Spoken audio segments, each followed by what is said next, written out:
Hello students, आज आपण SY BCom semester 3 methods of costing first या सब्जेक्टमधील chapter number 1 introductions to methods of costing पाहणार आहे. त्याच्यामध्ये मी तुम्हाला आज कॉस्ट शीट कशी तयार करायची आहे ते सांगणार आहे. सर्वात प्रथम आपण सिंपल कॉस्ट शीट कशी तयार करायची असते ते पाहूया. एकदा सिंपल कॉस्ट शीट कशी बनवायची असते तुमच्या लक्षात आलं की तुम्ही मोठी कॉस्ट शीट म्हणजे जे तुम्हाला आन्सरसाठी लागणार आहे ती तुम्ही बनवू शकता.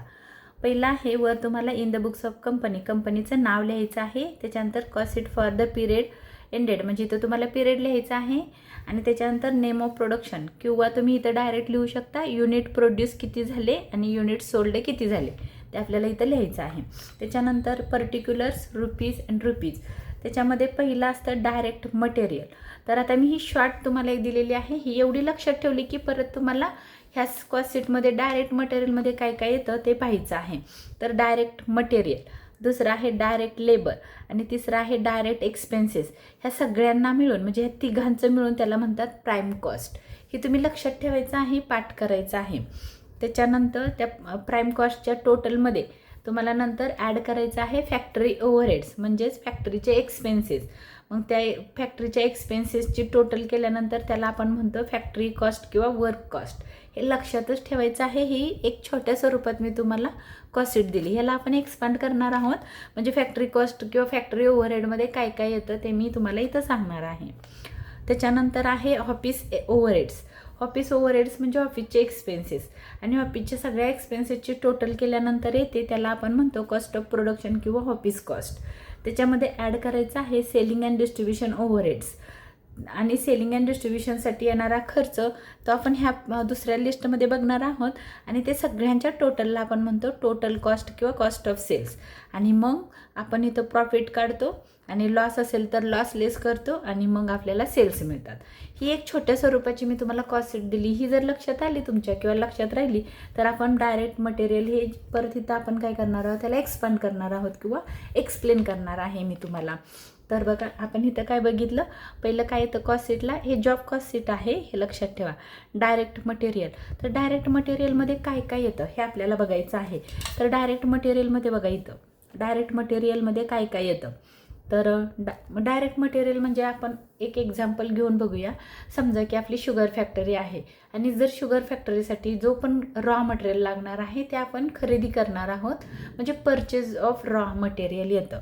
तर परचेज ऑफ रॉ मटेरियल म्हणजे डायरेक्ट मटेरियल्स हे लक्षात ठेवा. थोडक्यात मी तुम्हाला नंतर सांगणारच आहे, फक्त कोणकोणते ॲटम येतात हे लक्षात ठेवायचं आहे. मटेरियल हा वर्ड्स तुम्हाला सारखा रिपीट होईल. तर बघा डायरेक्ट मटेरियल कॉस्ट, डायरेक्ट शब्द येईल परत किंवा मटेरियल येईल. डायरेक्ट मटेरियल कॉस्ट अर्थ एकच आहे, फक्त तुम्हाला बुकमध्ये वेगवेगळी नावं देतात मग तुम्ही कन्फ्यूज होता, अरे डायरेक्ट मटेरियल कोणाच्या अंडर येतं. तर डायरेक्ट मटेरियलच्या अंडर येतं. Direct material cost, prime cost material. बघा कॉस्ट मटेरियल आलं, मटेरियल हा वर्ड सारखा येईल. कॉस्ट ऑफ मटेरियल कन्झ्युम म्हणजे तुम्ही खरेदी कितीला केला, परचेज मटेरियल आहे हे. त्याच्यानंतर आहे प्रोसेस मटेरियल. प्रोसेस म्हणजे रॉ मटेरियलच आहे, फक्त नावं त्याला वेगवेगळी दिलेली आहेत पण नाव त्याचं एकच आहे, purchase of raw material. Cost of material purchase बघा तसंच येतं आहे. परत ऑपरेटिंग मटेरियल म्हणजे जे ऑपरेट करण्यासाठी किंवा वस्तू तयार करण्यासाठी लागणारं मटेरियल. मिनिंग एकच आहे, ह्या सगळ्याचा मिनिंग एकच आहे की परचेज ऑफ रॉ मटेरियल. त्याच्यानंतर लिहिलं आहे value of raw material use, basic material, productive material cost. For example opening stock of raw material म्हणजे हे सगळं जे आहे ते तुम्हाला ओपनिंग म्हणजे तुम्ही खरेदी केलेलं आहे ओपनिंग मटेरियल आहे आणि त्याच्यामध्ये ॲड करायचं आहे परचेज ऑफ मटेरियल. म्हणजे दोन प्रकारचं असतं, एक मागचं शिल्लक राहिलेलं मटेरियल असेल की जे तुम्ही डायरेक्ट खरेदी केलं आहे, कच्चा माल मागचं शिल्लक राहिलेलं असेल तर तुम्हाला हे माहिती आहे तुम्ही ट्रेडिंग अकाउंटच्या डेबिटला करायचं. बघा मी तुम्हाला एक सोपं सांगते की ह्याच्यामध्ये कसं आपल्याला कॉस्ट शीट तयार करायची असते. तर बघा पहिलं येतं आपलं ट्रेडिंग अकाउंट, तुम्हाला माहीत असेल ओपनिंग स्टॉक, जो रॉ मटेरियलचा ओपनिंग स्टॉक. कशाचा, तर रॉ मटेरियलचा ओपनिंग स्टॉक. ह्याच्यामध्ये ॲड करायचे आहेत परचेजेस म्हणजे कुठले परचेजेस, तर जे तुम्ही रॉ मटेरियल परचेज केलं आहे ते ते ॲड करायचं आहे आणि याच्यातून आपल्याला लेस करायचं आहे. म्हणजे याच्यामध्ये परचेस रिलेटेड येणारे एक्सपेन्सेस पण ॲड होतात. मग इथं आपण असं बघू, add purchase expenses, purchase expenses add होतात, ॲड होऊन खाली येतं. मग त्याच्यातून आपण लेस करतो क्लोजिंग स्टॉक,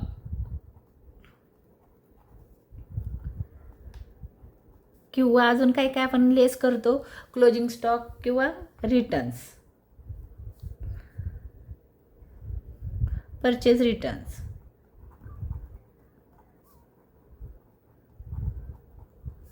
परचेज रिटर्न्स आणि ह्या सगळ्याच्या टोटलला आपण म्हणतो direct cost, direct material,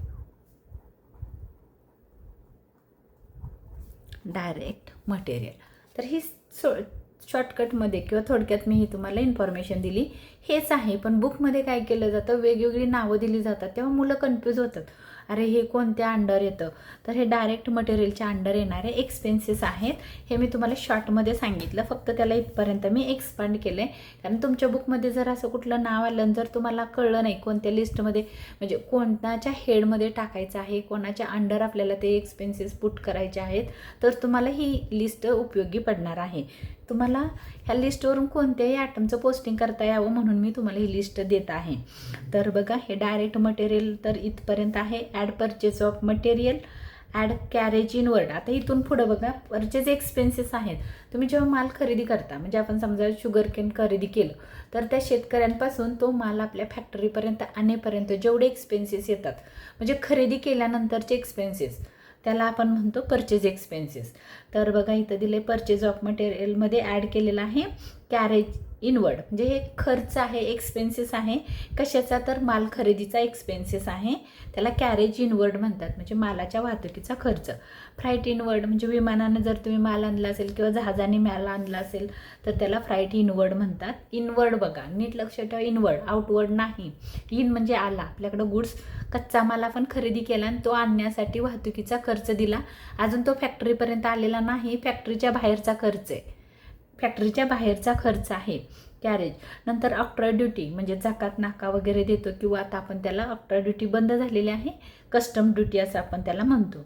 excise duty, तर एक्साईज ड्युटी म्हणजे उत्पादन शुल्क, उत्पादन शुल्क, उत्पादन करण्यासाठी गव्हर्नमेंटनं आकारलेले चार्जेस आहेत. त्याच्यानंतर डॉक चार्जेस, म्हणजे जर समजा तुम्ही जहाजातून गुड्स आणत असाल तर त्या जहाजामध्ये डॉक असतात. डॉक म्हणजे जसं की आपण एका बिल्डिंगमध्ये एक फ्लॅट म्हणतो, तसंच जहाजामध्ये डॉक असतात, म्हणजे एक छोटे छोटे कॅरेट असतात, त्याच्यामध्ये तो गुड्स आपला, जसं की ट्रेनची बोगी असते, बोगीमध्ये माल भरला जातो, तसंच डॉकमध्ये माल भरला जातो. म्हणजे एका एका छोट्या छोट्या रूम दिलेले असतात, त्या रूममध्ये माल भरला जातो, त्याला डॉक चार्जेस म्हणतात. म्हणजे एक प्रकारचं भाडं आहे हे माल साठवण्याचं, किंवा एक माल आपण एका रूममध्ये भरतोय त्या जागेचं भाडं आहे, त्याला डॉक चार्जेस म्हणतात. क्लिअरिंग चार्जेस म्हणजे सीमा शुल्क. सीमा म्हणजे एक देशाची सीमा ओलांडल्यानंतर दुसऱ्या देशाच्या बाउंड्रीच्या आत एंटर करतं, त्याला आपण क्लिअरिंग चार्जेस असं म्हणतो. फॉरवर्डिंग चार्जेस, फॉरवर्ड करायचं आहे माल एका ठिकाणाहून दुसऱ्या ठिकाणी हलवण्यासाठी लागलेले चार्जेस. म्हणजे समजा तुमचं जहाज बंदरात उभं राहिलं, तर ते बंदरातून माल एका ठिकाणी सगळं जहाज खाली केलं जातं, मग तिथून ते गोदीला जातं माल, म्हणजे तिथून तो दुसऱ्या ठिकाणी शिफ्ट केला जातो. पण पहिलं माल कुठं उतरवला जातो, तर बंदरामध्ये उतरवला जातो, तिथून मग तो माल सप्लाय होतो. तर जिथं माल उतरवला जातो आणि तिथून तो काय केला जातो, दुसरीकडे शिफ्ट केला जातो, त्याला म्हटलेलं आहे फॉरवर्ड केलं जातं, forwarding charges. Loading and uploading म्हणजे माल चढवणं उतरवणं, म्हणजे आता तिथले जे कामगार असतात, गोदी कामगार, ते माल काय करतात, शिपमधून उतरवतात, परत ते गोदामात ठेवतात आणि गोदामामधून तो तुमचा माल तुमच्या घरापर्यंत पोचवला जातो किंवा तुमच्या गाडीपर्यंत पोचवला जातो. मग तो माल उतरवणं चढवणं त्याला लोडिंग अँड अपलोडिंग असं म्हटलेलं आहे. ट्रान्सपोर्टेशन चार्जेस, ट्रान्सपोर्ट म्हणजे गाडीचं भाडं, समजा टेम्पो असेल, ट्रक असेल, जे काय आहे तुमच्या घरापर्यंत येण्यासाठी लागणारा, घरापर्यंत नाही, तुमच्या फॅक्टरीपर्यंत येण्यासाठी लागणारा ट्रान्सपोर्ट. त्याच्यानंतर आहे, त्याच्यातून आपल्याला लेस करायचं आहे, म्हणजे जसं आपण आता बघितलं, हे काय काय आपण ॲड केलं, opening stock, add purchases, add purchase expenses. आता आपल्याला लेस करायचं आहे क्लोजिंग स्टॉक आणि खरेदीतून परत गेलेला माल, त्याला आपण म्हणतो परचेज रिटर्न. तर त्याची नावं बघा, closing stock of raw material हे आपल्याला लेस करायचं आहे, हे लक्षात ठेवा, हे आयटम्स लेस करायचे आहे. सेल ऑफ स्क्रॅप किंवा डिफेक्टिव्ह ऑफ रॉ मटेरियल, जर समजा खराब माल असेल तर आपण विकू नाही शकत, तो काय केला जातो, फेकून दिला जातो किंवा डिफेक्टिव्ह म्हणून परत कंपनीकडे पाठवला जातो. रिटर्न आउटवर्ड परचेज रिटर्न, इथं इनवर्ड नाही, हे लक्षात ठेवा. रिटर्न आउटवर्ड म्हणजे खरेदी केलेला माल आपण परत केला, आउट झाला, तुमच्याकडून गेला, म्हणून त्याला आपण रिटर्न आउटवर्ड म्हणतो. म्हणजे परचेज रिटर्न आहे ते. तर परचेज रिटर्न आपण लेस करतो. तुम्हाला माहिती आहे, तुम्ही ट्रेडिंग अकाउंट तयार करत होता 11-12ला, तेव्हा तुम्ही काय करायचा, opening stock, add purchases, add purchase expenses आणि लेस क्लोजिंग स्टॉक आणि लेस रिटर्न्स. तर हे रिटर्न्स आहेत. रिटर्न टू सप्लायर, त्याचा अर्थ एकच आहे, रिटर्न्स टू सप्लायर. सप्लायर म्हणजे ज्याच्याकडून तुम्ही गुड्स खरेदी केला त्याला आपण काय केलं, गुड्स परत केला. आणि नंतर आहे defective material return to creditors. Creditors म्हणजे सप्लायर, मिनिंग एकच आहे, फक्त मी एवढी नावं का दिलेली आहेत, कारण तुमच्या क्वेश्चनमध्ये एखादं नाव वेगळं आलं तर तुम्ही कन्फ्यूज होऊ नये म्हणून. तुम्ही ही लिस्ट पाठ करून ठेवा, खूप सोपी आहे. लक्षात ठेवताना हे ठेवायचं आहे की बाबा opening stock of raw material आहे, opening stock of raw material, purchase of raw material, purchase expenses of raw material, raw material खरेदी करण्यासाठी आलेला खर्च, closing stock of raw material आणि परचेज रिटर्न म्हणजे जे परचेज रिटर्न केला कुठला तर रॉ मटेरियलशी रिलेटेड हे सगळं आहे, त्याला आपण डायरेक्ट मटेरियल म्हणतो.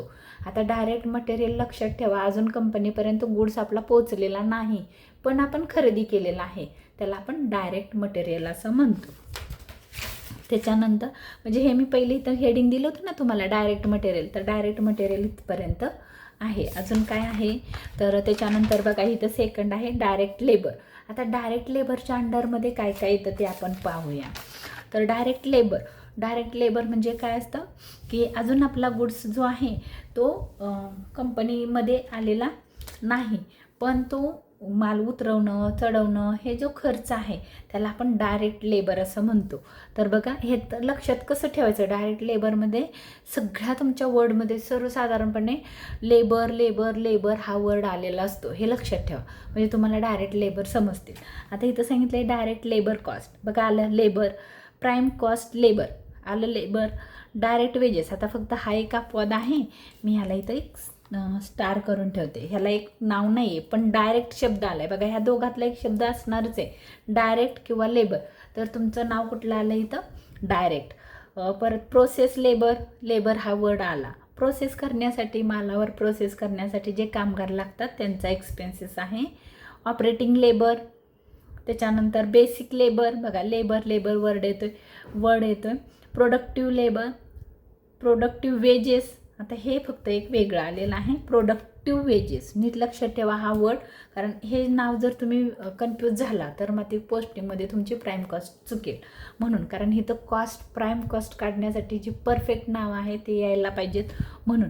तर इथं प्रोडक्टिव्ह वेजेस, प्रोडक्शनशी रिलेटेड असलेलं वेजेस आहेत, त्याला आपण प्रोडक्टिव्ह वेजेस म्हणतो. आणि अनप्रोडक्टिव्ह वेजेस पण तुमचे नंतर येणार आहेत, हे लक्षात ठेवा. प्रोडक्टिव्ह वेजेस डायरेक्ट लेबरच्या अंडर येतं. त्याच्यानंतर आहे wages pay to direct workers, direct हा शब्द आला की जो इथं आहे. त्याच्यानंतर आउटस्टँडिंग वेजेस, आता आउटस्टँडिंग वेजेस हे असू शकतं, म्हणजे शक्यतो नाही तुम्हाला हा वर्ड येणार पण तरी पण तुम्ही हा लक्षात ठेवा. तर हे सगळे जे आहेत हे एक अपवाद आहे की जो मी सांगितला होता तुम्हाला की डायरेक्ट आणि लेबर हे शब्द असेल तर समजायचं की ते डायरेक्ट लेबर आहे. डायरेक्ट लेबर म्हणजे लेबरांना दिलेला वेजेस, सॅलरी वगैरे असेल, फीज वगैरे काय असेल किंवा मानधन असं आपण म्हणू शकतो. तर डायरेक्ट लेबर म्हणजे लेबरसाठी केलेला खर्च, म्हणून इथं लक्षात ठेवायचं, एक तर लेबर वर्ड येईल प्रत्येक शब्दामध्ये किंवा डायरेक्ट येईल किंवा मग असं डायरेक्ट हे प्रोडक्टिव्ह वेजेस आणि आउटस्टँडिंग वेजेस, एवढे दोनच लक्षात ठेवायचे आहेत तुम्हाला, हे प्रोडक्टिव्ह वेजेस आणि आउटस्टँडिंग वेजेस, हे दोन शब्द तुम्ही लक्षात ठेवा, बाकी सगळं तुमच्या लक्षात राहील. त्याच्यानंतर बघा आपण इथं बघितलेलं होतं डायरेक्ट मटेरियल, डायरेक्ट लेबर आणि डायरेक्ट एक्सपेन्सेस. तर आता डायरेक्ट एक्सपेन्सेस काय आहेत ते आपण पाहणार आहोत. तर डायरेक्ट एक्सपेन्सेस म्हणजे आपण गुड्स खरेदी करताना किंवा जेव्हा आपण केलेलं आहे पण अजून त्याच्या प्रोसेस करण्याचं काम चालू नाही झालं, म्हणजे उत्पादन होण्याच्या अगोदरचा खर्च आहे, पण तो डायरेक्ट केलेला असतो. म्हणजे कसं बघा, आता फॉर एक्झाम्पल आपण एखादी बिल्डिंग बांधतोय, तर बिल्डिंग बांधून नाही तयार झाली तर बांधायची आहे, पण बांधायच्या अगोदर आपण काय करतो की त्याचे लायसन घेतो, म्हणजे बिल्डिंग बांधण्यासाठी. परत सर्वे करतो, सर्वे करण्यासाठी लोकांना पैसे देतो, एखाद्या इंजिनियरला हायर करतो, त्याला ते प्रोजेक्ट दाखवतो, त्याला मानधन देतो किंवा बा हे प्रोजेक्ट तुला करायचं आहे, किंवा आर्किटेक्चरला आपण फी देतो, पण प्रोडक्शन चालू झालेलं नसतं. डिझाईन बनवतो, ड्रॉइंग बनवतो, लेआउट काढतो आणि मग पॅटर्न बनवतो. फॉर एक्झाम्पल जर एखादी कपड्याची फॅक्टरी असेल तर अगोदर डिझाईन बनवते, त्याला आपण पॅटर्न म्हणतो, आणि मग ती छापली जाते किंवा मग ते आपल्या कपड्यांवर किंवा त्या पद्धतीचे कपडे तयार केले जातात, तर त्याला असं पॅटर्न वगैरे म्हणतात. किंवा एखादं रॉयल्टी दिली जाते. तर हे सगळे आपल्याला इथं एक्सपेन्सेसची उदाहरणं बघायची आहेत डायरेक्ट एक्सपेन्सेसमध्ये. म्हणजे काय झालेलं आहे की आपलं काम चालू नाही झालं, पण काम चालू होण्याच्या अगोदरचा खर्च आहे, त्याला आपण डायरेक्ट एक्सपेन्सेस म्हणतो. का म्हणजे प्रोडक्शन चालू होण्याच्या अगोदरचे एक्सपेन्सेस खर्च, त्याला आपण डायरेक्ट एक्सपेन्सेस म्हणणार आहोत. तर डायरेक्ट एक्सपेन्सेसमध्ये लिहिले चार्जेबल एक्सपेन्सेस. आता इथं काही हे लक्षात ठेवण्यासारखं नाही, चार्ज केलं आहे, काहीतरी चार्ज केलेलं आहे. प्राईम कॉस्ट एक्सपेन्सेस बघा, तुम्ही म्हणाले इथं पण आहे प्राईम कॉस्ट लेबर आहे, इथं आहे प्राईम कॉस्ट एक्सपेन्सेस, कारण ह्या तिघांच्या टोटलला म्हणजे direct material, direct labour, direct एक्सपेन्सेसच्या टोटलला आपण प्राईम कॉस्ट म्हणतो. म्हणून प्राईम शब्द आला की लक्षात ठेवायचं, तो प्राईम म्हणजे प्राथमिक स्वरूपाचा खर्च आहे, म्हणजे जो बेसिक की जी उत्पादनाच्या अगोदरचा खर्च. उत्पादन अजून आपलं चालू झालेलं नाही, प्रोडक्शन चालू झालेलं नाही, त्याच्या अगोदरचे हे एक्सपेन्सेस आहेत. म्हणून लिहिले प्राईम कॉस्ट एक्सपेन्सेस. वर लिहिलेलं होतं प्राईम कॉस्ट लेबर, तर ते लेबरच्या अंडर आलं, हे एक्सपेन्सेसच्या अंडर आलं. त्याच्यानंतर प्रोडक्टिव्ह एक्सपेन्सेस, इथं बघा इथं आहे प्रोडक्टिव्ह लेबर, कुठं गेलं, हां इथं प्रोडक्टिव्ह लेबर, इथं आहे प्रोडक्टिव्ह एक्सपेन्सेस, कारण इथं एक्सपेन्सेस शब्द हा येणार आहे. बट कुठला तर एक तर लक्षात ठेवायचं आहे, डायरेक्ट एक्सपेन्सेस म्हणतील किंवा बेसिक एक्सपेन्सेस म्हणतील किंवा प्रोडक्टिव्ह एक्सपेन्सेस म्हणतील किंवा प्राईम. बघा नीट नावं लक्षात ठेवायची आहे, कोणकोणती नावं येणार आहेत. एक तर म्हणतील डायरेक्ट एक्सपेन्सेस किंवा म्हणतील प्राईम एक्सपेन्सेस म्हणतील, किंवा म्हणतील तुम्हाला प्रोडक्टिव्ह एक्सपेन्सेस किंवा बेसिक एक्सपेन्सेस, अशा ह्या नावं आली तर लक्षात ठेवायचं ते डायरेक्ट एक्सपेन्सेस आहेत म्हणून. कारण तुमच्या बुकमध्ये काय केलं जातं, असं नाही की स्पेसिफिक हाच वर्ड येईल, ह्यातला कुठला पण एखादा शब्द तुमच्या क्वेश्चनमध्ये येऊ शकतो. म्हणून मी तुम्हाला ही लिस्ट दिली, तुमच्या बुकमध्ये लिस्ट नाही, तर ही लिस्ट तुम्ही चांगली प्रिंटआउट काढून जवळ ठेवा. ही जर तुमच्या लक्षात आली तर क्वेश्चन सॉल्व करणं तुम्हाला सोपं जाईल. त्याच्यानंतर बघा बेसिक एक्सपेन्सेसमध्ये काय काय येऊ शकतं. बेसिक म्हणजे प्राथमिक स्वरूपाचे एक्सपेन्सेस, तर रॉयल्टी येऊ शकतं किंवा हायर ऑफ स्पेशल प्लांट. तुम्ही एक भाड्याने, रॉयल्टी म्हणजे रेंट आहे, पण हे रेंट कुठलं आहे की तुम्ही उत्पादन करायचे, पण करण्याच्या अगोदर एखादी अजून उत्पादन आपलं चालू झालं नाही, प्रोडक्शन चालू झालं नाही, पण सगळ्यात पहिलं तुम्हाला काय करावं लागेल, रेंटनी एखादी फॅक्टरी, एखादी बिल्डिंग भाड्याने घ्यावी लागेल. किंवा जर समजा तुम्हाला शॉप टाकायचं आहे तर ते अजून तुमची विक्री चालू नाही झाली, पण तुम्ही शॉप अगोदरच घेता, मग तुम्ही त्याच्यामध्ये इंटेरियर करता, म्हणजे फर्निचर वगैरे बनवता, आणि मग तुम्ही उत्पादन विकायला भरता, म्हणजे प्रोडक्शन घेता कच्चा माल. किंवा म्हणजे फॉर एक्झाम्पल तुमचं दुकान असेल तर तुम्ही सगळ्यात पहिलं काय कराल, एकतर स्वतःचं दुकान घ्याल, शॉप घ्याल, किंवा काय कराल भाड्याने एखादं दुकान घ्याल, त्याला हायर म्हणलेलं आहे. हायर ऑफ स्पेशल प्लांट म्हणजे एखादं जागा घेतली असेल किंवा एखादी मशीन घेतली असेल किंवा एखादं अजून प्रोडक्शन चालू नाही झालं, पण तुम्ही काय केलं आहे, एखादी घर, बिल्डिंग, शॉप, ऑफिस असं काहीतरी भाड्याने घेतलं आहे उत्पादन चालू करण्यासाठी, म्हणून याला आपण म्हटलेलं आहे डायरेक्ट एक्सपेन्सेस. पण अजून उत्पादन आपलं प्रोडक्शन चालू झालेलं नाही, पण आपल्याला काय करावं लागतं, अगोदरच एखादी जागा भाड्याने घ्यावी लागते. त्याच्यानंतर लिहिले कॉस्ट ऑफ पॅटर्न तयार करावा लागतो. म्हणजे फॉर एक्झाम्पल जर तुमची ह्याची मशीन असेल, एखादं प्रोडक्शन पॅक करायचे, तर त्याची डिझाईन तुम्हाला अगोदर बनवावी लागते, तर त्याला म्हणतात पॅटर्न. त्याच्यानंतर लेआउट. आता समजा एखादी बिल्डिंगचं बांधकाम करायचं आहे, एखादा बिल्डर आहे त्याला मोठं टाउनशिप उभं करायचं आहे, तर तो सगळ्यात पहिलं लेआउट काढून घेईल. त्याच्यानंतर डिझाईन बनवल, ड्रॉइंग करल, आर्किटेक्चरला फी देईल, इंजिनियर्सला फी देईल, आणि सर्वे करण्यासाठी जी लोक येतात त्या सर्वेयरला फी देईल आणि लायसन वगैरे काढल, बांधकाम करण्यासाठीचे वेगवेगळ्या प्रकारचे जी लायसन्स असतात किंवा उत्पादनासाठी जे वेगवेगळ्या प्रकारचे लायसन्स लागतात ते लायसन्स घेतलं जाईल. पण अजून उत्पादन चालू झालेलं नाही, प्रोडक्शन चालू झालेलं नाही. प्रोडक्शन चालू होण्याच्या अगोदरचे जे एक्सपेन्सेस आहेत त्याला डायरेक्ट एक्सपेन्सेस म्हणायचं. आणि प्रोडक्शन चालू होण्याच्या अगोदर जे जे आपण वेजेस दिले किंवा सॅलरी दिली त्याला आपण डायरेक्ट लेबर म्हणायचं आहे. आणि डायरेक्ट मटेरियल म्हणजे कच्चा माल आपण खरेदी केला, त्याच्यामध्ये परचेजेस, कच्चा पहिला ओपनिंग स्टॉक होता रॉ मटेरियलचा, नंतर ॲड केलं परचेज ऑफ रॉ मटेरियल, त्याच्यामध्ये ॲड केला आपण परचेस एक्सपेन्सेस आणि लेस केलं क्लोजिंग स्टॉक आणि रिटर्न्स. तर हे लक्षात ठेवायचं आहे. हे झालं बघा इथं direct material, direct labour, direct expenses आणि ह्या सगळ्याच्या टोटलला आपल्याला म्हणायचं आहे प्राईम कॉस्ट. ह्या सगळ्याच्या टोटलला हे नाव लक्षात ठेवा, कारण तुम्हाला सांगतात की प्राईम कॉस्टच्या एवढं तुमची फॅक्टरी कॉस्ट आहे. मग तुम्हाला पहिली गोष्ट कळत नाही प्राईम कॉस्ट काय आहे. तर प्राईम कॉस्टमध्ये काय काय येतं तुम्हाला परत एकदा इथं शॉर्टकटमध्ये दाखवते. डायरेक्ट मटेरियल, आता तुम्हाला मी सांगितलं डायरेक्ट मटेरियलच्या अंडर काय काय येतं. दुसरं आहे डायरेक्ट लेबर आणि तिसरं आहे डायरेक्ट एक्सपेन्सेस.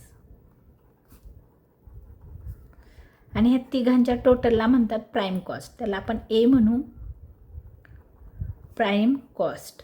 हे लक्षात ठेवा, ही इम्पॉर्टंट आहे. तर ही झाली आपली प्राईम कॉस्ट. त्याच्यानंतर आपल्याला प्राईम कॉस्टमध्ये ॲड करायचं असतं फॅक्टरी ओव्हरहेड्स किंवा त्याला दुसरं नाव आहे work on cost. Work on cost, आता वर्क करायचं आहे, जे तुम्ही रॉ मटेरियल परचेज केलेलं आहे त्याच्यावर आता काम करायचं आहे. म्हणजे आता गुड्स तुमचा फॅक्टरीत आलेला आहे, जो फॅक्टरीच्या आतला खर्च आहे म्हणजे उत्पादनाशी प्रोडक्शनशी रिलेटेड असणारे सगळे एक्सपेन्सेस आपल्याला इथं ॲड करायचे आहेत. कोणाच्या हेडमध्ये, तर फॅक्टरी ओव्हरहेडच्या अंडर. फॅक्टरी ओव्हरहेड्स म्हणतात किंवा वर्क ऑन कॉस्ट म्हणतात किंवा मॅन्युफॅक्चरिंग एक्सपेन्सेस म्हणतात किंवा फॅक्टरी बर्डन म्हणतात. ही नावं येतील तर तुम्ही लक्षात ठेवा, कारण हे खूप इम्पॉर्टंट आहे. तर ह्यातलं कुठलं तरी एक नाव येईल. पण तुमच्या लक्षात आलं वर्क कुठं होतं, काम कुठं होतं, तर उत्पादनाशी रिलेटेड आहे. मॅन्युफॅक्चरिंग शब्द आलेला आहे, फॅक्टरी शब्द आलेला आहे. तर फॅक्टरी वर्क आलं की मग तुमच्या लक्षात येईल की हे फॅक्टरी ओव्हरहेड्स आहेत. ओव्हरहेड्स म्हणजे एक्सपेन्सेस. तर फॅक्टरी म्हणजे कंपनीच्या आतमध्ये कोणकोणते खर्च येतात. इनडायरेक्ट मटेरियल, आता इथं नीट बघा, आपण इथं काय बघितलं, डायरेक्ट मटेरियल बघितलं आणि आता आपण काय बघतोय, इनडायरेक्ट मटेरियल. हे लक्षात ठेवा. आणि फॅक्टरी लायटिंग, फॅक्टरी वर्ड सारखा येईल तुमच्या ह्याच्यामध्ये ह्या हेडच्या under. Factory lighting, motive power. तुम्ही जे ट्रेडिंग अकाउंटला एक्सपेन्सेस बघितलेत, जे एक्सपेन्सेस फॅक्टरीच्या आतमध्ये असतात ते येतात इथं.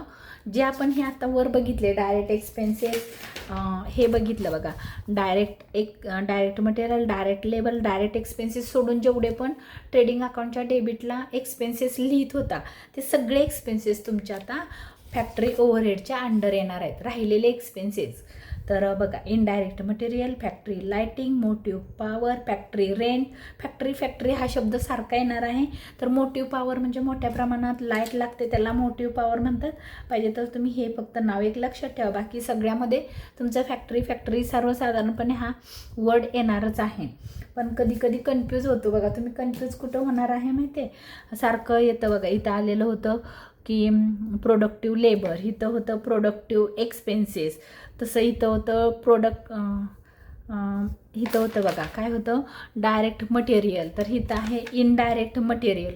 मग तुम्ही अशा वर्डमध्ये कन्फ्यूज होऊ नका, कारण इथं परफेक्ट कॉस्ट शीट बनवता आली पाहिजे म्हणून. तर इथं सारखं शब्द येईल बघा, फॅक्टरी, फक्त काही काही वर्ड्स असे येतील की जे तुम्हाला कन्फ्यूज करतील. इनडायरेक्ट लेबर बघा, इथं काय होतं, डायरेक्ट लेबर, इथं काय आलं आहे, इनडायरेक्ट लेबर. फॉर एक्झाम्पल त्यांनी सांगितलं आहे shop floor, helpers, supervisor, cleaners, oilers etcetera. म्हणजे जे कंपनीच्या आतमध्ये जे काम करणारी लोक आहेत त्यांचं वेजेस. आणि हे कुठं आहे, तर कंपनीच्या बाहेर कच्चा माल आणण्यासाठी लागणारे लेबर होते, त्यांचा हा खर्च होता. आणि कंपनीच्या आतमध्ये जे काम करणार आहे त्यांचे वेजेस आहेत हे. त्याच्यानंतर वर्क्स मॅनेजर रेम्युनरेशन, आता इथं बघा, फॅक्टरीमध्ये काम करणाऱ्या लोकांना वर्कर्स म्हणतात आणि त्या वर्करचा मॅनेजर असतो, त्या मॅनेजरचा रेम्युनरेशन म्हणजे सॅलरी आहे किंवा पगार आहे किंवा मजुरी आहे ते इथं आलेलं आहे. प्रोडक्शन इंजिनियर सॅलरी किंवा रेम्युनरेशन, बघा इथं लिहिले प्रोडक्शन म्हणजे इथं आता उत्पादन होतं आहे आणि उत्पादनाशी रिलेटेड असणारा जो इंजिनियर आहे, कंपनीच्या आतमध्ये मशीन चालवणारा, त्या इंजिनियर्सची इथं काय आहे, फी आहे. ही बघा, ही इंजिनियर्स फीज होती. ही फीज आहे, ही कुणाची आहे तर कंपनी म्हणजे एखाद्या बिल्डर असेल आणि त्या बिल्डरनं काय केलं, बिल्डिंग तयार करायच्या अगोदर इंजिनियर्सना दिलेली फीज असेल. आता इथं कुठली आहे तर ही नीट लक्षात ठेवा की इथं असं सांगितलेलं आहे त्यांनी, हां इथं लिहिले प्रोडक्शन हा शब्द महत्त्वाचा आहे. प्रोडक्शन इंजिनियर सॅलरी किंवा remuneration.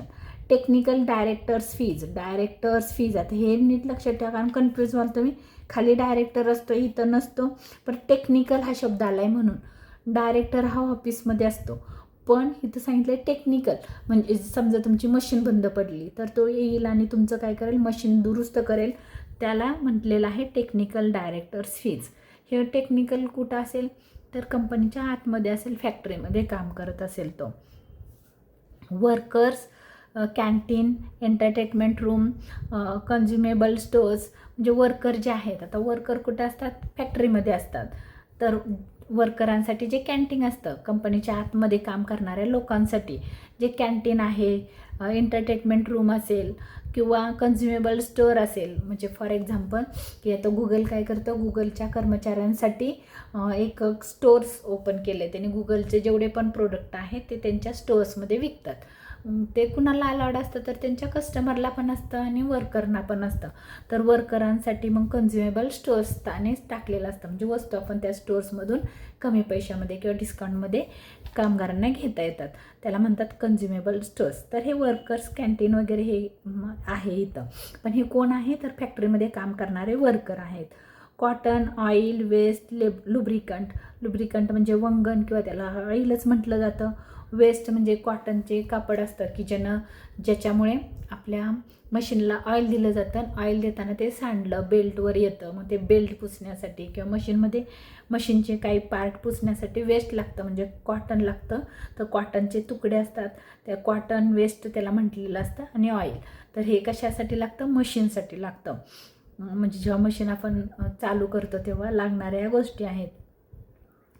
Expenses of testing lab म्हणजे समजा आता एखादी औषधाची कंपनी आहे तर ती काय केलं जातं, जे औषध तयार केल्यानंतर त्याच्यामधले जे कंटेंट्स आहेत ते बरोबर आहेत का ते लॅबमध्ये चेक केलं जातं. ती लॅब पण फॅक्टरीच्या आतमध्येच असते, तर त्याच्यासाठी आलेला खर्च आहे किंवा लॅबोरेटरी एक्सपेन्सेस असं म्हटलेलं आहे. Repairs, maintenance, renewals and depreciation of plant and machinery, tools and equipments, furniture and building. आता बघा, कंपनीची जी बिल्डिंग आहे किंवा कंपनीची जी मशिनरी आहे, टूल्स असतील, कंपनीच्या आतमधले काही इक्विपमेंट असतील, त्याचं रिन्युअल करायचं असेल, त्याला रिपेअर करायचं असेल तर किंवा त्याचं डेप्रिशिएशन असेल तर तुमच्या फॅक्टरी ओव्हरहेडच्या हेडमध्ये येईल. त्याच्यानंतर आहे अनप्रोडक्टिव्ह वेजेस अँड सॅलरी. हे नाव बघा इथं कन्फ्यूज करू शकतं तुम्हाला. अनप्रोडक्टिव्ह लिहिलेलं आहे, इथं लिहिलेलं आहे प्रोडक्टिव्ह वेजेस. बघा इथं कुठं आहे प्रोडक्टिव्ह लेबर, हां वेजेस बघा, डायरेक्ट वर्कर्स वेजेस आहे, वेजेस पेड टू डायरेक्ट. तर इथं प्रोडक्टिव्ह वेजेस आहे, इथं आहे अनप्रोडक्टिव्ह वेजेस. इथं प्रोडक्टिव्ह आहे कुठं तर डायरेक्ट लेबरच्या अंडर येतं प्रोडक्टिव्ह वेजेस आणि फॅक्टरी ओव्हरहेडच्या अंडर येतं अनप्रोडक्टिव्ह वेजेस अँड सॅलरी. ही माती कन्फ्युजन तुम्ही थोडंसं दूर करा. त्याच्यानंतर त्याच्यात टोटलला म्हणायचं आहे, ह्या सगळ्यांची जी टोटल येणार आहे वरपासून त्याला आपण म्हणणार आहोत फॅक्टरी कॉस्ट. हे लक्षात आहे. इथं कॉस्ट म्हणलं आहे, इथं ओव्हरहेड म्हणलं आहे. ओव्हरहेड म्हणजे एक्सपेन्सेस, फॅक्टरी कॉस्ट किंवा वर्क कॉस्ट किंवा मॅन्युफॅक्चरिंग कॉस्ट किंवा प्रोडक्शन कॉस्ट असं म्हटलेलं आहे. म्हणजे कॉस्ट म्हणजे खर्च, किती खर्च आला टोटल तो आपल्याला इथं लिहायचा आहे. मग तिचीच टोटल आपण इथं नंतर मी टोटल कशी मांडायची ते सांगणार आहे. ह्याच्यामध्ये ॲड करायचं आहे ऑफिस ओव्हरहेड्स. ऑफिस आता बघा, फॅक्टरी पहिला आपण बाहेरून माल आणला, तो कंपनीच्या आत आला, कंपनीच्या आतमधले खर्च त्याला आपण फॅक्टरी ओव्हरहेड्स म्हणलं. आता तो पूर्ण तयार झाला, फिनिश गुड्स तयार झाला, तो फिनिश गुड्स आपण कुठं पाठवणार आहोत, विक्रीसाठी पाठवणार आहे.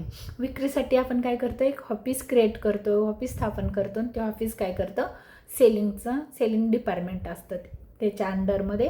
तर मग ऑफिस काय करतं, कंपनीकडून माल घेतं आणि त्याची जी विक्रीसाठी ज्या पण प्रोसेस आहेत ते सगळं विक्रीच्या प्रोसेस कंप्लीट करण्याचं काम ऑफिस करतं. मग ऑफिसमध्ये उत्पादन होत नाही तर विक्रीसाठी ऑफिस येतं. पण हे विकण्यासाठी परत दुसरं एक डिपार्टमेंट असतं, त्याला सेलिंग अँड डिस्ट्रीब्युशन एक्सपेन्सेस असं म्हणतात. तर ऑफिसच्या आतमध्ये आपण एक ऑफिस टाकलं आहे माल विकण्यासाठी. मग ऑफिस बघा, इथं सारखं ऑफिस शब्द येईल. आणि जे तुम्ही प्रॉफिट अँड लॉस अकाउंटच्या डेबिटला जे पण एक्सपेन्सेस लिहित होता, सेलशी रिलेटेड असलेले एक्सपेन्सेस सोडून, नीट वाक्य बघा, सेलशी रिलेटेड असणारे एक्सपेन्सेस सोडून जे पण तुम्ही प्रॉफिट अँड लॉस अकाउंटच्या डेबिटला एक्सपेन्सेस लिहित होता ते सगळे एक्सपेन्सेस ऑफिस ओव्हरहेडच्या अंडरमध्ये येणार आहेत. मग काय येईल बघा, ऑफिस रेंट, रेट्स, टॅक्सेस आणि इन्शुरन्स. ऑफिसचा रेंट आहे, रेट्स आहेत, टॅक्सेस आहेत, इन्शुरन्स आहे. Petrol and maintenance on vehicle म्हणजे कंपनीचे जे कामगार आहेत ते चेक टाकण्यासाठी बँकेत जातील, कुठं काय ऑफिसची कामं करण्यासाठी बाहेर जातील, ऑफिसची कामं करण्यासाठी. मग त्यांना गाडी असेल त्या गाडीचा मेंटेनन्स आहे, पेट्रोल आहे. त्याच्यानंतर property tax and office premises. आता हे लक्षात ठेवा, ऑफिस प्रिमायसेसमध्ये जी पण प्रॉपर्टी असेल आणि त्याचा जो टॅक्स भरलेला आहे तो, इथं प्रॉपर्टी टॅक्स आहे. इकडं बघा तुम्ही, जेव्हा आपण हे बघितलं होतं ड्युटीज, इथले टॅक्स वेगळे होते डायरेक्ट परचेजेसचे. तर हा प्रॉपर्टी टॅक्स आहे. ऑफिस सॅलरी हे लक्षात राहील. डायरेक्टर कुठं असतो, ऑफिसमध्ये असतो. आणि मॅनेजर कुठं असतो, तर फॅक्टरीमध्ये असतो त्याला मॅनेजर म्हणायचं आहे. ऑफिसमध्ये असतो त्याला डायरेक्टर म्हणायचं आहे. मग इथं लिहिलं आहे डायरेक्ट ऑफिस सॅलरी. त्याच्यानंतर directors fees, general manager salary. General manager इथं मॅनेजर असतो, फॅक्टरी मॅनेजर असतो, इथं जनरल मॅनेजर असतो, हे लक्षात ठेवा. इथं directors fees, directors travelling expenses, परत general office expenses, sundry expenses, कारण ऑफिस हे शब्द आलेले आहेत आणि हे तुम्ही प्रॉफिट अँड लॉस अकाउंटच्या डेबिटला शिकलेले आहात. त्याच्यानंतर आहे अदर ॲडमिनिस्ट्रेटिव्ह चार्जेस. ॲडमिनिस्ट्रेटिव्ह म्हणजेच मॅनेजर आहे, किंवा मॅनेजर म्हणण्यापेक्षा डायरेक्टर आहे आणि त्या डायरेक्टरचा खर्च आहे. त्याच्यानंतर त्यांनी सांगितलेलं आहे miscellaneous office expenses, office word आलेला आहे. मिसलेनियस म्हणजे किरकोळ स्वरूपाचे. त्याच्यानंतर आहे एक्सपेन्सेस ऑफ मॅनेजमेंट. तर ऑफिस क्लिनिंग चार्जेस. त्याच्यानंतर repair, maintenance, renewals and depreciation of office furniture. बघा इथं पण डेप्रिशिएशन होतं, पण फॅक्टरीच्या आतल्या मशिनरी, फॅक्टरीच्या बिल्डिंग, फॅक्टरीच्या टूल्स, फॅक्टरीच्या इक्विपमेंट होत्या. इथं काय आहे, तर ऑफिसची बिल्डिंग आहे, ऑफिसमधले इक्विपमेंट्स आहेत, त्याचं रिपेअर्स असेल, मेंटेनन्स असेल किंवा डेप्रिशिएशन असेल तर ते ऑफिस ओव्हरहेडच्या अंडर येईल. सॅलरी अँड वेजेस आलं तर ऑफिस ओव्हरहेडच्या अंडर येईल. इथं होतं अनप्रोडक्टिव्ह वेजेस अँड सॅलरी, इथं होतं प्रोडक्टिव्ह वेजेस. नीट नावं लक्षात ठेवा, हे कन्फ्यूज करणारे वर्ड आहेत, त्याच्यामुळे तुमची factory cost, office cost, prime cost चुकू शकते. हे कॉस्टशीट बनवता आली पाहिजे बरोबर, म्हणजे तुम्हाला क्वेश्चन खूप सोपे आहेत, सिम्पल आहेत, पण ही कॉस्टशीट लक्षात ठेवा. त्याच्यानंतर आहे बघा प्रिंटिंग अँड स्टेशनरी, हे माहिती आहे तुम्हाला. Postage and Telegram, telephone charges, audit fees, legal fees, journal fees, office conveyance म्हणजे ट्रॅव्हलिंग एक्सपेन्सेस आहेत ऑफिसचे. बँक चार्जेस, तुम्ही चेक टाकाय गेला आहे, आणाय गेला आहे तर ते आहेत. ऑफिस लाईटिंग, ऑफिसच्या लाईटिंगचे किंवा त्याला इलेक्ट्रिसिटी बिल असं पण म्हटलं जातं. हे ऑफिसशी रिलेटेड असणारे एक्सपेन्सेस त्याच्या टोटलला म्हणायचं आहे कॉस्ट ऑफ प्रोडक्शन किंवा ऑफिस कॉस्ट म्हणायचं आहे, हे लक्षात ठेवा. तर हे सगळ्याची टोटलला आपण ऑफिस कॉस्ट असं म्हटलं. त्याच्यामध्ये ॲड करायचं आहे selling and distribution overheads. Selling म्हणजे सेल्सशी रिलेटेड असणारे एक्सपेन्सेस. खूप सोपं आहे बघा. सेल्सशी related salary and allowances to sales manager, इथं सेल्स हा शब्द येईल. त्याच्यानंतर आहे sales, marketing executive, publicity officers, travelling salesmans, salary office staff. Salary म्हणजे सेल्स ऑफिस स्टाफ, सेल्सचा जो ऑफिस स्टाफ आहे त्याच्या सॅलरी म्हणजे सेल्सशी रिलेटेड जी पण लोक आहेत त्यांची सॅलरी, विक्रीचे काम करणाऱ्या लोकांची सॅलरी. त्याच्यानंतर आहे sales agent salary and commission. सेल्सचे जे एजंट आहेत, विक्रीसाठी जे विक्रीचं काम करणाऱ्या एजंटची सॅलरी किंवा कमिशन. कॅरेज ऑन सेल्स, माल वाहून नेण्याचा खर्च आहे. आता सेल्स शब्द सारखा येणार आहे. ट्रॅव्हलिंग एक्सपेन्सेस, आता इथं आपल्याला असं म्हणावं लागेल ट्रॅव्हलिंग एक्सपेन्सेस ऑफ सेल्समन. कशाचं आहे तर सेल्समन.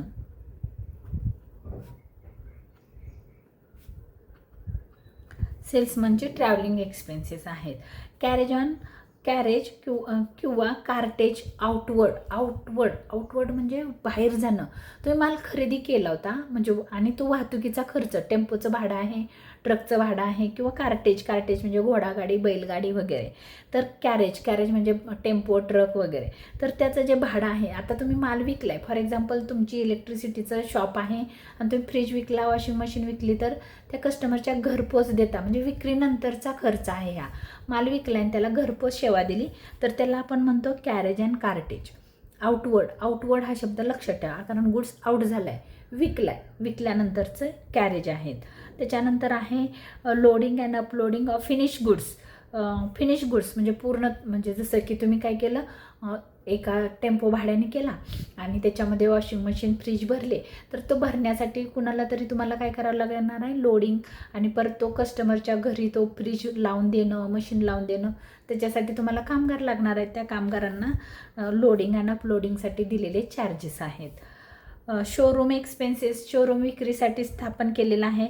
सेकंडरी पॅकिंग चार्जेस, आता समजा तुमची मोबाईलची कंपनी शॉप आहे, तुम्ही माल विकला तर तो मोबाईल त्याच्या हातात देता का? नाही, तुम्ही एक कॅरी बॅग तरी त्याला कमीत कमी देता, तर त्याला म्हटलेलं आहे सेकंडरी पॅकिंग. जेव्हा सेलच्या वेळेस असतं ते secondary packing.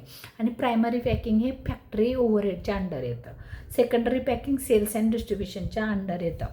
Advertisement, publicity charges, advertisement कशासाठी करतो? मालाची विक्री वाढावी म्हणून.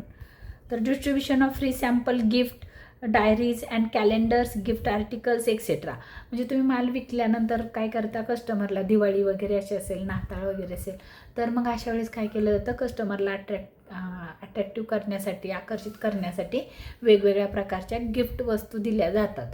पण कधी दिल्या जातात? सेलिंगच्या वेळेस, म्हणजे वस्तू सोबत दिल्या जातात विकल्यानंतर. तर म्हणजे एखाद्याला डायरी दिली जाते, कोण गिफ्ट आर्टिकल्स देतं, कोण म्हणजे असं फ्रीमध्ये कॅलेंडर वगैरे दिलं जातं. तर ते आहे विक्री वाढवण्यासाठी केलेला खर्च आहे. बॅड डेट्स म्हणजे काय आहे की तुमच्या एखाद्या कस्टमरनं तुमचे पैसे बुडवले तर त्याला आपण बॅड डेट्स म्हणतो, पण विक्रीनंतरचा हा लॉस आहे म्हणून तो इथं आलेला आहे. कॅश डिस्काउंट, समजा 100 रुपयाची वस्तू तुम्ही 90 रुपीजला विकली तर 10 रुपये तुमचा लॉस झाला, म्हणजे एक्सपेन्सेस झाले, तर मग तो इथं येईल कॅश डिस्काउंट. वेअरहाऊस म्हणजे गोडाऊन, जिथून तुम्ही माल साठवलेला असतो विक्रीसाठी. कंपनीतून आलेला माल तुम्ही साठवून ठेवतात, दुकानाचं एक गोडाऊन असतं, त्या गोडाऊनमध्ये, त्याला वेअरहाऊस एक्सपेन्सेस असं म्हटलेलं आहे. Loading and uploading finish goods double आलेलं आहे इथं. Price list, catalogue, banner, handbill, postage etcetera. म्हणजे प्राईस लिस्ट असते तुमच्याकडं, मग प्राईस लिस्ट बनवावी लागते तुम्हाला, जो शॉपकीपर आहे त्याला. किंवा तुम्ही हे जरी लक्षात घेतलं, प्रत्येक वस्तूवर एक लेबल लावलेलं असतं प्राईसचं, मग ते स्टिकर बनवण्यासाठी आलेले खर्च.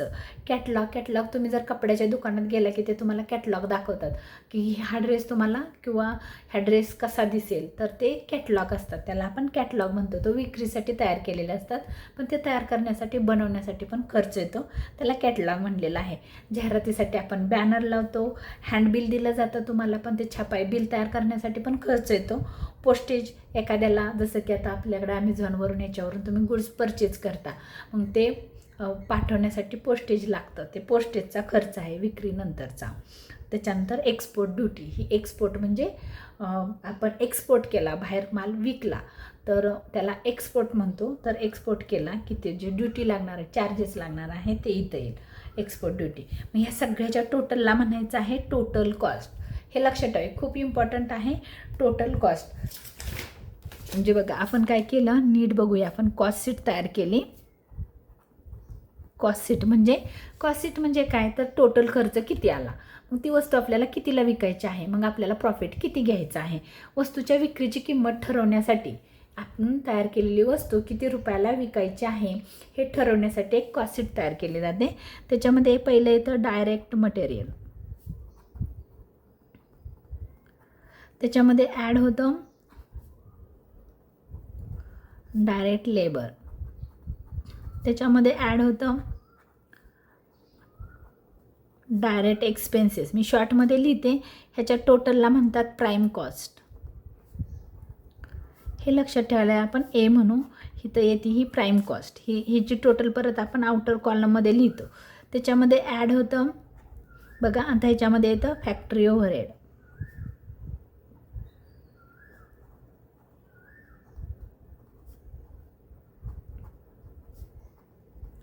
फॅक्टरी ओव्हरहेड त्याच्यामध्ये फॅक्टरीचे सगळे एक्सपेन्सेस येतात. ते एक्सपेन्सेस आपण इथं ॲड करतो आणि हे एक्सपेन्सेस इथं येतात. ह्या फॅक्टरी ओव्हरहेडच्या टोटलला म्हणतो बघा. आपण इथं केलेच, हे दाखवायची पण गरज नाही आहे. इथं बघा direct material, direct labour, direct expenses, त्याला आपण म्हणतो प्राईम कॉस्ट. त्याच्यामध्ये आपण फॅक्टरी ओव्हरहेड्स ॲड करतो, त्याला आपण म्हणतो फॅक्टरी कॉस्ट किंवा वर्क कॉस्ट. आणि त्याच्यामध्ये ॲड करतो ऑफिस ओव्हरहेड्स. ऑफिस ओव्हरहेडच्या टोटलला आपण म्हणतो कॉस्ट ऑफ प्रोडक्शन किंवा ऑफिस कॉस्ट. त्याच्यामध्ये परत selling and distribution overheads add करतो, त्याच्या टोटलला म्हणतो टोटल कॉस्ट किंवा कॉस्ट ऑफ सेल्स. त्याच्यामध्ये ॲड करतो आपण प्रॉफिट. लॉस आला तर लेस करतो आणि सगळ्यात शेवटी सेल्स येतात. हे तुम्हाला काढायचे असतात सेल्स. इथं बघा ह्या टोटल कॉस्टमध्ये ॲड केलेला आहे प्रॉफिट आणि त्याच्यामधून लेस केलेला आहे सेल्स आणि शेवटी आलेला लॉस लेस केलेला आहे आणि सगळ्यात शेवटी आलेला आहे सेल्स. म्हणजे शॉर्टकटमध्ये तुम्हाला मी ही एक कॉस्ट शीट दिलेली आहे, ही लक्षात ठेवा. टोटल कॉस्टमध्ये काय होणार आहे, प्रॉफिट ॲड होणार आहे, लॉस आला तर लेस होणार आहे आणि सगळ्यात शेवटी येतील ते सेल्स. आणि सेल्स तुम्हाला शोधायचे असतात किंवा प्रॉफिट किंवा लॉस तुम्हाला शोधायचा असतो. कधी सेल्स शोधावे लागतात, कधी प्रॉफिट शोधावा लागतो. तर ही झाली आपली कॉस्ट शीट. हा जर माझा व्हिडिओ आवडला असेल तर लाईक करा, शेअर करा, सबस्क्राईब करायला विसरू नका. धन्यवाद.